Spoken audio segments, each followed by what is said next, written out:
I don't think they see themselves as a professional until somebody else says it. You don't consider yourself a professional, you consider yourself as someone that loves the craft. And whether I loved it or not, the reality was I need to pay my bills. I think this is for real. I think this is like, I think we're hitting a stride. I was like, what? This is like a hobby, but you get paid for it. I was just like, I just want to learn. Like, just show me what to do. You don't got to pay me yet, but you gotta start paying me soon. Good day, good people. My name is Lewis Earl Goodley II, and this is the first episode of From Good to Pro podcast, where we are talking to professionals, creative professionals, on what their journey was like going from just a good, gifted, talented creative to a professional creative. And today we are here with my high school friend, longtime friend, man. We're in your studio space, and you've been a professional for a while, but we want to talk to you a little bit about your journey and really how you started, man. Like, what really got you into just creative and being a professional creative? Wow. Oh well, thank you, Lewis.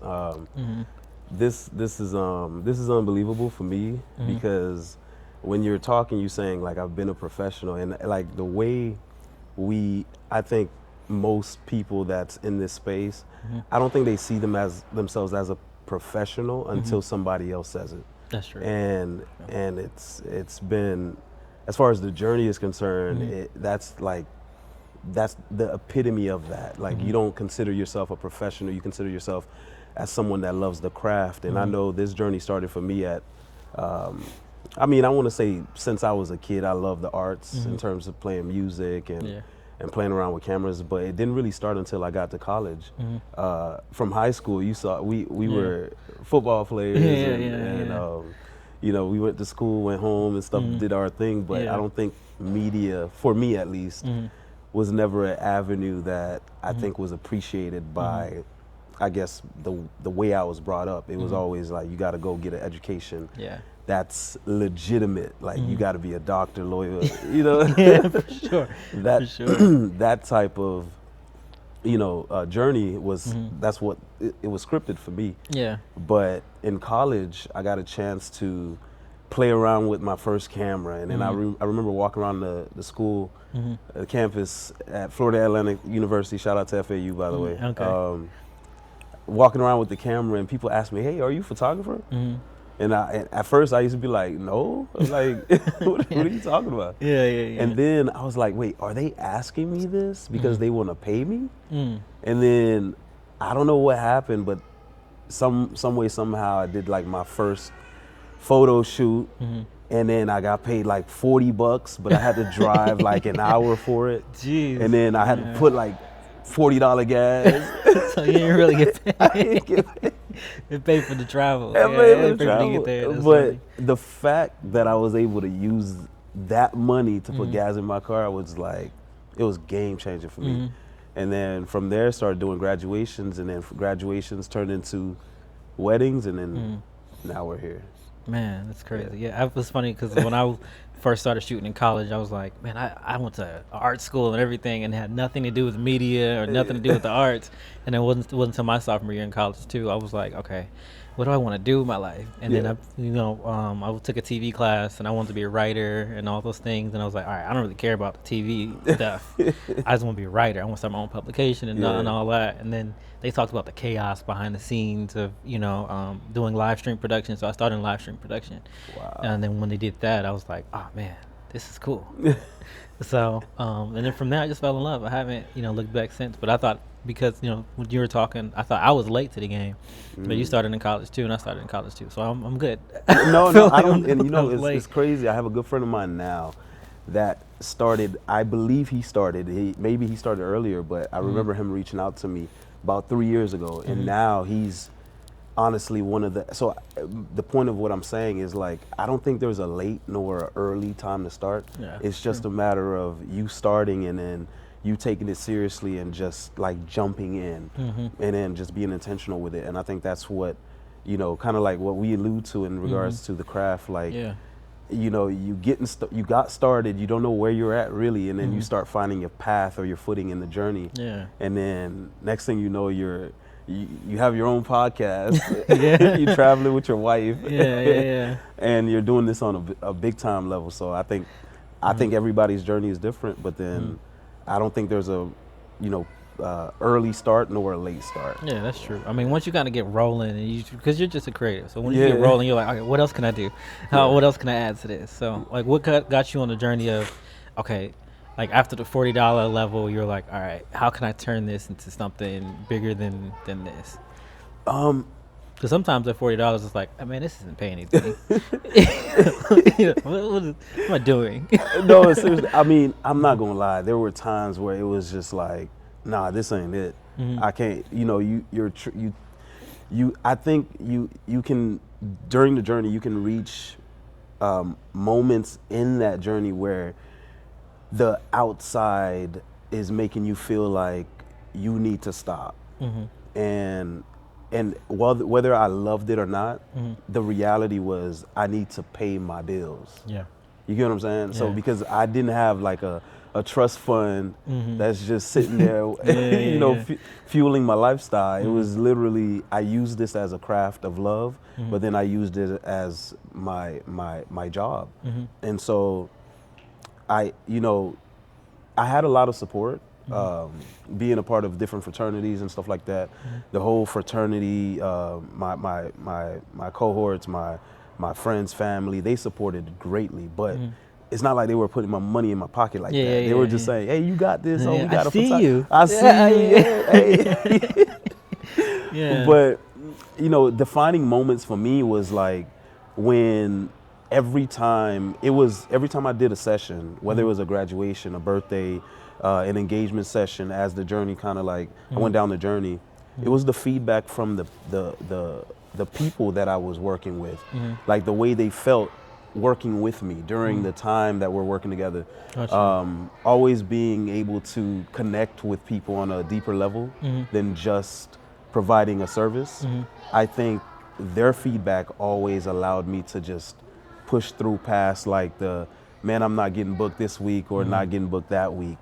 But those defining moments really set the tone for me to where I made a decision to invest in the craft, invest in my equipment, invest in the knowledge. And because some of those feedbacks really kept me going. It wasn't until like I want to say 3-4 years into the journey that I felt like, okay, I'm going on this session and I know what I got to do to get something good. Before that, it was like, yo, just gonna I don't know if this is going to be good. I don't know if this is going to be good, but I'm going to shoot. That's definitely part of the process. You have no idea really what it's going to look like. Like, you just know you like it. Yeah. I think for me too, it was like, I was seeing other photographers, because I started doing photography first too. I was doing live stream video, but then I did photography. I started seeing other photographers on campus, and I'm like, I'm not good at all. These guys are amazing. But how do I get to that level? You know what I'm saying? Like, what do I need to do? Do I need lights? Do I need another camera? So once you start to kind of figure out what tools and what pieces you need, I think your mind just starts to 100% put it all together. Like, okay, don't do everything at once, but start to get these little pieces. And then keep practicing. I think it's just those reps too. And it's funny, like in high school, I never, I think another, I don't know if you remember Quan Jackson played football. So I remember he wrote a book, and I remember he was doing, I don't know if he was doing poetry or whatever he was doing at a stand-up, some type of event we went to, and then he was doing a book signing, and we were talking about how I play the viola, right? And I'm doing photography full time today, but then you would have never known that in high school because you didn't tap into that, I guess, that side or that because frankly, you didn't know yourself. You didn't know who you were. You didn't, you were afraid to actually put that out there. But I think it's always been embedded in us to be expressive that way. But I think it's fascinating to see where you're at, because in high school, I didn't know that you were gonna be who you are today. Me neither. I was on the football team, and then when I went to school and college, I was like, okay, I know I want to own my own business. What's funny is I was in this mall. I was working at Foot Locker, and I was like, all right, I want to start my own shoe line. I want to create shoes. And I was doing terrible sketches of shoes. And I was like, oh yeah, I'm going to design shoes. That was horrible. Yeah. Not even like a shoe head person now. Yeah. Just now starting getting into shoes. But once I got to college, it really wasn't until that class where I was like, oh, this is cool. Okay, this is dope. Okay, how did you get okay, how does that look? Okay, well, how did you, and then it just, from there, nothing else made sense. It was just, this is the one thing that made the most sense. Yeah. I think you just kind of discover it. Like, as you just keep looking for stuff to do, you're like, 1,000%. man, I want to do that for the rest of my life. Yeah. And then, like, to that point, as far as, like, paying your bills, like, it was fun at first, but then it's like, all right, some point, we got to eat. Some point, we're going to have to pay rent. Yeah. So it's either you want to go to a job and pay rent, or you want to do what you want to do for the rest of your life to pay rent. Wow, you sending me down memory lane, man. I remember those days for real. But, I mean, and I know my wife played such a huge role in actually taking it to the next level, taking it seriously to where it's like, I can pay my bills. I can be full-time and be secure in that. Yeah. Because, in business, it's like you have down times, you'll have seasons and stuff like that. But when you have a strong supporting cast, my God, it's like, it's game changing. And when she came in, it was undeniable. It was like, there's you don't have the mindset of like, if you're going to make the money this month, know you will because of the plans that you put in place. Yeah. And you kind of know you have to. You're like, look, I have no choice. Yeah, you don't have no choice. This has to happen. This has to work. Yeah. So, I mean, I was even working different jobs, and I was like, okay, I hate going to work. I hate going to this job. I love doing what I do. How can I do this full time? Yeah. And it wasn't until like, we talked a little bit about this yesterday, till like people was asking, okay, send me a proposal or send me an invoice for this thing. And I was like, all right, Google, how do you send an invoice? What's good software to use? I have no idea what invoice means. This is the first time I even know what this word was. So once you get to those levels, you're like, oh man, now this is getting real. And you're not charging much even at that point. But, no. You don't know what any of this means. But what was that point to where you were like, all right, now I'm truly a professional. I can make a living. I don't have to look for another job. Like, what was that moment? Well, it's funny that you mentioned the invoicing, because it's like I was telling you yesterday, just being at FAU kind of really taught me how to start the process of being a professional. Okay. Because I remember the first time I was told, hey, send me a quote. And I was telling you yesterday, I'm just like, what? Okay, I know what a quote is, but like, what do you mean send you a quote? We talked about this. Like, we talked about this whole plan. I know what you want to do. You know what I do. Can we just do it? Yeah. But when it was, I think it was one of the heads of the multicultural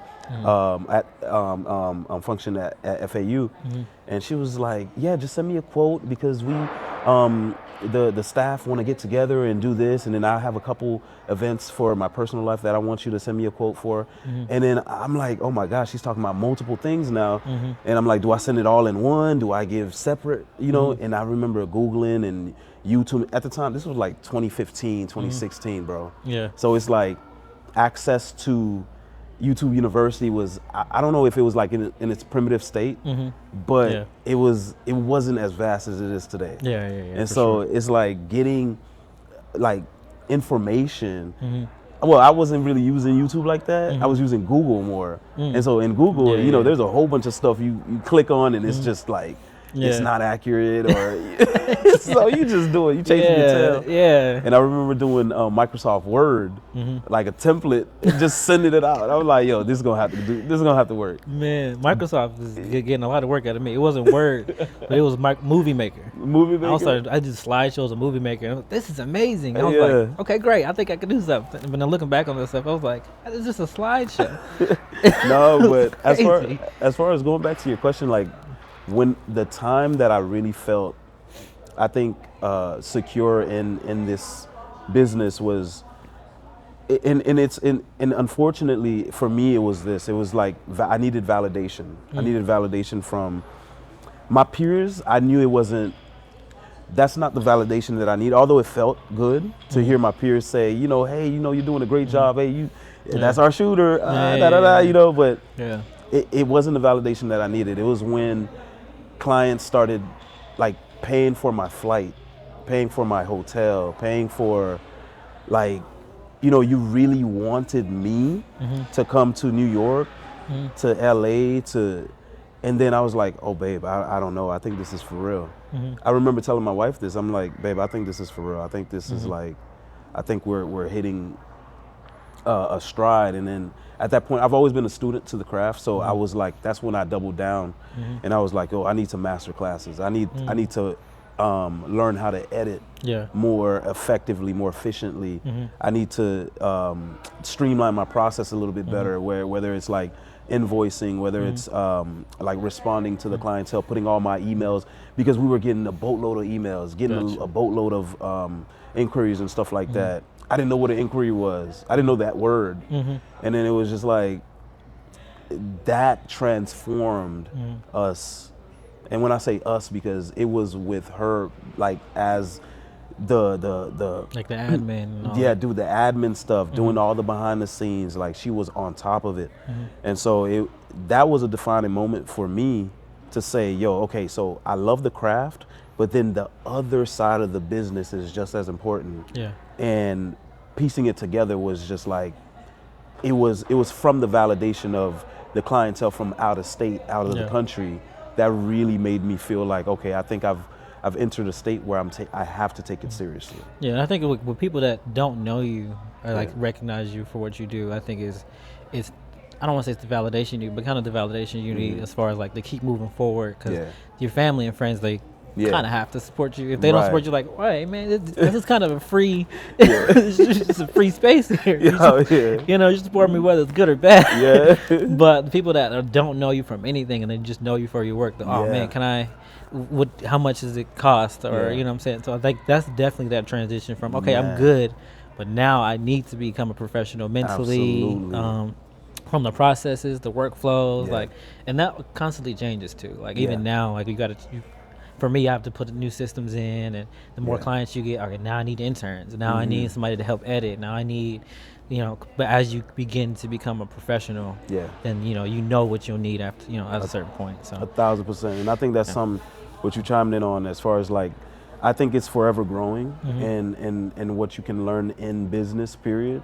Because there's the craft itself, and so much, it's like eternally, like it never ends. What you can learn and what you can, like, different, whether you call it tricks or gimmicks or whatever, different things that work for you. And then there's the business side and learning to grow, like trying to scale and allowing people to invest in your baby. Like, this is a baby for me. And so it's like, for the longest, I never wanted people to infiltrate it. And it wasn't until like I keep bringing my wife, because she was the first test trial. Like having her touch the back office, having her edit something or having her shoot something for me was just like, I don't know, you know? And then that was the first like trial. And then from there, even though it's not the best still today, because I'm still like a perfectionist in a way. I think we all are in some regard, but like, I think from there it was, It's funny, we kind of had the same story, because my wife was like my first employee or intern. Like, hey babe, it's funny because like the first time that we realized, okay, we're going to the next level is when I double booked on accident. And I had to do a crash course. Now I'm like master crash course now, but I had to do a crash course. Like I booked headshots and I had to be in Florida at the same time. I was like, all right, people in Florida are paying a lot, so I probably need to go to Florida. I cannot cancel the shoot. Can I cancel the shoot? So all right, here's the thing. I'm gonna give you a crash course. Worst case scenario, I come back, we reshoot, no problem. So I gave her a crash course. She did the headshots. Next thing you know, she's published. Her headshots are published before I even get published. Your wife's headshots? Yeah, the headshots that she did it was a local activist in Dayton. It gets to getting published, and I'm like, oh, so you're a published photographer now. Cool. That's what's up. This is great. So it looks like I hired the right person. So then she's been on shoots with me and being setting up BTS, but like she's a great second shooter, obviously. So it's kind of the same journey. Yeah, kind of the same journey. Yeah. So that's what's up. So it's really cool to have that test trial. Like, all right, I think I could trust somebody, but now it's hard to trust anybody because she's like transcended. Like, if you're not published the first shoot, you're not good. That's the bar has been yeah, risen. the bar is way too high now. Yeah. So anybody else to come in is like, all right, here we go. Yeah. This is how you shoot. This is how you turn the camera. So, but no, it's been good. This is part 2 of our first episode from Good to Pro, and we are here with Franz and his lovely wife, his better half, Mel. We were just talking, and he was saying like you are a huge impact on how he got started, and getting that motivation to keep going. I just want to tell a little bit about your story and how it all came together from with the production. Okay, yes. Yeah, so when I first met Franz, my husband, he was already doing photography. Okay. And I was just like, oh my gosh, like, I can't believe you get to do this as a job. Because I, come from the corporate world, working in like sales and things like that. It's like not as exciting. And so I remember telling him, I was like, I really want to do it. I want to learn. I want to do it. Yeah. At first he was kind of like, ugh. I don't know, because he told me nobody ever really took interest in it. But I was like, what? This is like a hobby, but you get to get paid for it. And so, I kind of forced my way in, to be honest. And once I came in, I just kind of let him show me everything. Like I was just like, I just want to learn. Like, just show me what to do. You don't got to pay me yet, but you gotta start paying me soon. And he everything that I know about photography, he taught me. So every time people would tell me, oh my gosh, like, Mel, you shoot, like you do this is crazy. I'm like, well, it's Franz, I got the best teacher. So that's kind of how it came about. So were you in his journey from, the whole thing is from good to pro. So as far as like his journey goes, where you were just in the good side where, oh, you're pretty good, I'm gonna keep going, or was he already a professional and you kind of hopped in there? I feel like he's always been really good. Now he's even better, but I never really saw his amateur side. Even when he showed me his old stuff, I was like, dang, this look good still. Like, he just has it, Like, he's always kind of, it's his gift. And so with very little effort, he kind of always had a really good eye, I would say. Nice. So as far as the support system goes, talk about a little bit about how that support was really helped, because if I didn't get support from my wife, I'd be like, okay, let me get another job doing something else because this isn't great. Like, so talk about a little about like why that support system is helpful. I guess it's helpful because with what we do, it's a lot of long nights, a lot of long days. There's times where him and I don't even see each other because we're building and growing this. And so that support goes a long way, because it's easy to be like, hey, let's do this instead because we can have more time. But just kind of seeing the vision, like from the very beginning, like, no, this is going to work because we love it. And, it's more than about us. It's about, what God is doing. So I think the support is everything in it. Awesome. Then last question, just like shaping that, the pro level, like getting to the pro level. And you guys are in the studio now. And, how is that going? And like, how do you guys work as a unit there? Yeah. I feel like more than ever now, we have no choice. It's like we do everything together, but business is one of those things that him and I both take really seriously. And this feels like more than business. It feels kind of like ministry. And so having this, like an actual place where we can put our creativity, like a home for what we do, it's been one of those things where it's like having to see his mindset, my mindset, and then like meshing them together, because we both are very creative. I have ideas, he has ideas, and it's kind of like, okay, how do we make both of our ideas come to life? Yeah. So I guess it's going well. It's going well. It's a lot of learning, but I love it so far. Nice. Yeah. I think with Mel, I don't think she gives herself enough credit for like, and you hear me as we talk, I chime about her a lot. Like when she said she forced her way in, right? I mean, she's not kidding. Like she literally forced her way in. Like, because I was telling you, I was a bit hesitant. I was like, that's my baby. But we do business so good together. Like whenever we, like, cause we'll have like her idea, my idea, right? But it's nonetheless ideas to promote, right? Yeah. And she's a extremely headstrong individual that at the same time follows my lead in so many so many different areas, whether it's business, life, and stuff like that. So when she comes and puts her stamp on something, it blows up every single time. And it's like, it's one of the blessings of her, aside from her creativity, just her work ethic. And I think that's one of the things that like does define you from going from good to pro when you have that supporting cast. That cast has to be professional. That cast has to be a pro. And so I think that she exemplifies that truly. And that's why I think this studio, the ideas that we have so many ideas. It's unbelievable. It's like, but it's like we're trying to like fine tune, like focus, okay, one at a time. And that's what we talk about. Like we recently just had that conversation. All right, we got to focus on one. And so, yeah. We'll wrap up here, man. This is the first episode of From Good to Pro. I'm excited to do it in my hometown. So yeah, we'll catch you guys on the next episode on From Good to Pro. And keep staying on the journey of creativity. And we'll see you next time.